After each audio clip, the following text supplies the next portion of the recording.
Hello, मी वैशाली सावंत, वय वर्ष 68, ठाण्याहून आले आहे.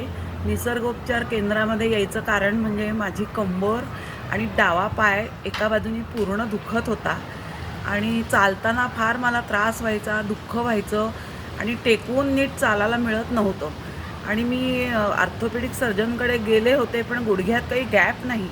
तरीही गुडघा दुखत होता, आजूबाजूच्या नसा दुखत होत्या, घोटा दुखत होता आणि मांडीची साईड दुखत होती आणि पाठीमागे दुखत होतं. काय करायचं असा प्रश्न आला आणि माझ्या डोक्यात आलं की आपण निसर्गोपचार केंद्रात एकदा जायचंच होतं, इच्छा होती. म्हणून मी नाशिकला आले. निसर्गोपचार केंद्रामध्ये 10 दिवसाचे मी प्रवेश घेतला आणि तिथे मी जो अनुभव घेतला तो अतिशय अप्रतिम आहे. सुरुवातीला जेव्हा त्यांनी चेकअप केलं तेव्हाच त्यांच्या लक्षात आलं की मला सायटिकाचा त्रास आहे म्हणून. आणि मग त्यांनी उपचार ठरवले.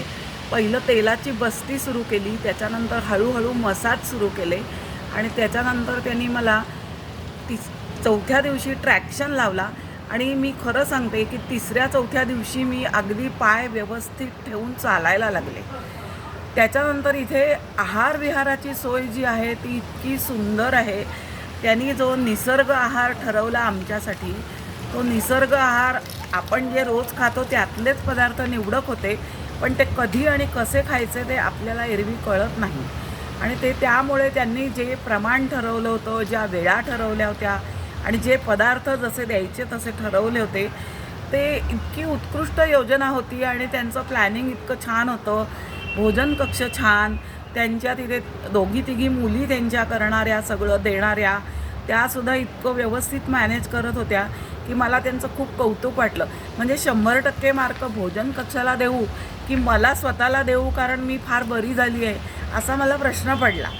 आणि मसाज करणारी मुलगी रोज आपल्याला वेळेवर बोलवते, रोज आपला मसाज करून देते आणि छान आपल्यामध्ये प्रगती होते.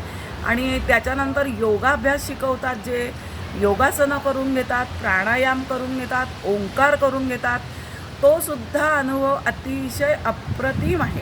म्हणजे तो सुद्धा आपण आपल्या घरी कधीही केलेला नसतो आणि त्याचा अनुभव घेतल्यानंतर ह्या सगळ्या गोष्टी कधीही आपण सोडू नये असं आपल्याला निश्चित मनाशी ठरवायलाच लागतं.